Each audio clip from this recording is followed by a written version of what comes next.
Most 15-year-old boys are out and about, playing sports, socializing, discovering the world.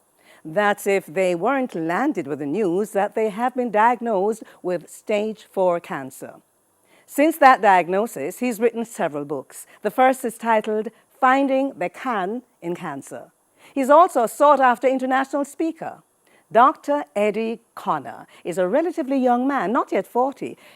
He agrees with me that he's now on the millennial cusp. Today, Dr. Eddie is cancer-free. What's his perspective? Is he healed or is the cancer in remission?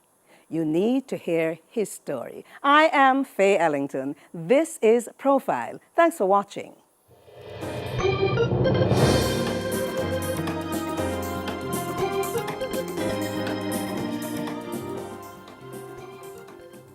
It's such a pleasure having Dr. Eddie Connor here. I'm going to call him Dr. Eddie or Dr. Connor. But hello, how are you doing? Wonderful. Such an honor to be on the show. It is absolutely a pleasure to have you here. Yes, let's deal with something I included in my introduction. Are you healed or is your cancer in remission? I love the protagonism with that. I am totally healed, and this is my 20th year of being healed of stage 4 cancer, totally scot-free, and it's nothing but the grace of God.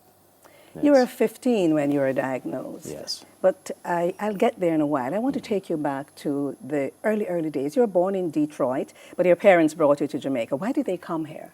You know, my parents came here, they're missionaries to the island as Christian ministers, fellowshipping with various churches and evangelizing and feeding the homeless, wanting to take care of the least, the lost, the last, the overlooked, the underserved, and underrepresented. The lost and the last. Yes. I like that. Yes, and so from that aspect, with West Indian roots, my father being West Indian, Jamaican, from Aruba as well. I knew there was something. I knew Yes. there was something. my accent betrays me.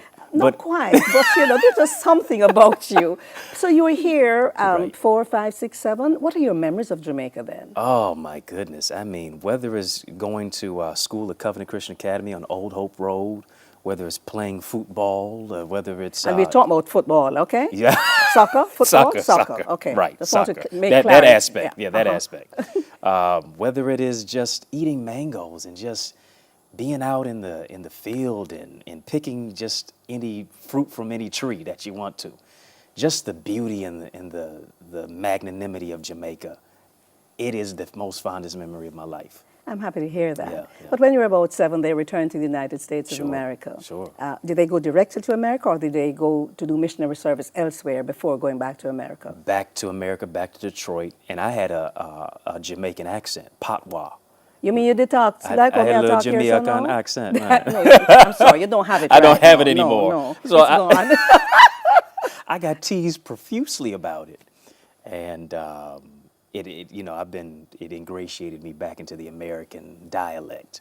But yeah, my parents went right back to Detroit and went back to school, and I had that British education that I was indoctrinated in here, and they wanted to double promote me in America because I was so far beyond with what I had learned here. That's usually the case. Yeah. You're about a grade or 2 ahead. Absolutely, Yeah. absolutely, and so. Did your mother allow that? No, For them to double promote you? She kept me in the grade, but they would give me work that would challenge me a little bit more. So around that time, that 11, 12-year gap, my parents went through a divorce.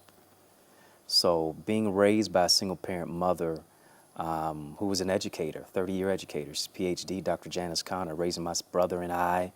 And the question becomes to me, especially, how do you play a role when you weren't given a script? How do you become a man if you don't see one, much less interact with one? And so I was going through a personal battle of my own with my identity, with who I am. And the man who I modeled and emulated was gone.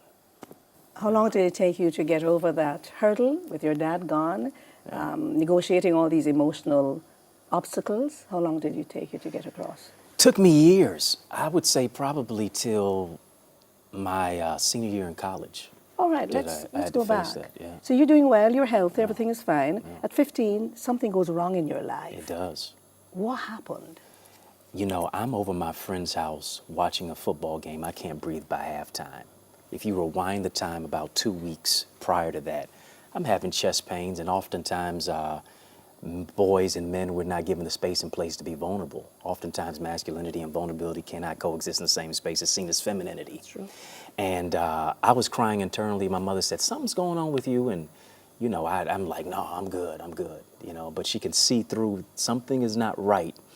And can't breathe by halftime. I'm over at my friend's house. We're on Christmas vacation. And his mother takes me to the hospital. My mother meets me there. The doctors do a CT scan of the chest. They see they need to take me to surgery immediately. They cut me open. They see my cells in my body are growing so fast they could see them growing with the naked eye. What are we talking about? Cancer in your chest cavity? Yes. The doctor says, gives me a diagnosis. I'm thinking it's a punctured lung, much less pneumonia. I don't know what it is. He says, you have NHL. I thought it stood for National Hockey League. He said, no, you have non-Hodgkin's lymphoma. I'm like, Doc, my first language is Ebonics. I'm still trying to learn English. What do you mean? He says, you have not 1, not 2, not 3, but 4. Stage 4. Yes. Stage 4 cancer. As a 15-year-old, 15-year-old kid. how did you react? Rocks the core of your being. You're automatically, in many cases, thinking about the eulogy that's going to be written for you, the epitaph that's on your tombstone. It's a death sentence. And one thing that really rocked the core of my mentality, the doctor says to me, don't ask why, immediately after the diagnosis. I'm like, you're my physician, you're not my psychologist. For the next 18 months, close to 2 years, chemo, radiation. You see these waves today, at least I'm trying to get them back. Lost my hair, my self-confidence, my self-esteem, my will to live.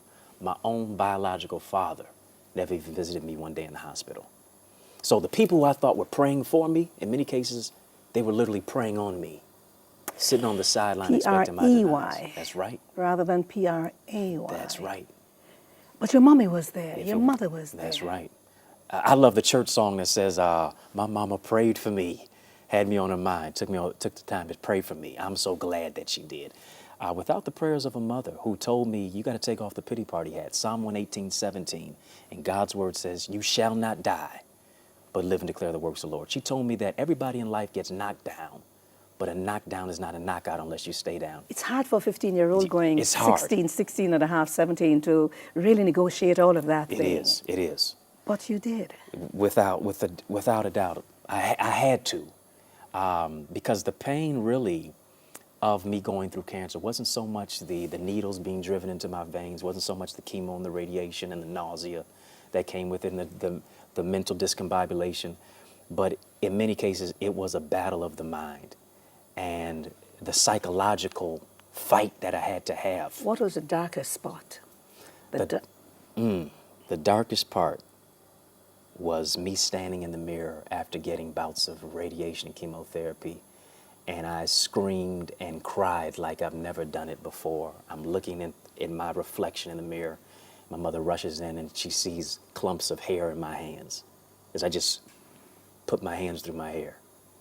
And that was one of my darkest moments, to see my body disintegrating before my own eyes. I guess it's Dr. Eddie Connor talking about a really difficult time in his life. He was 15 when he was diagnosed with stage 4 cancer. When we come back, we'll hear how he moved on with life and all the wonderful things he's been doing for himself and others. This is Profile. Thank you for watching.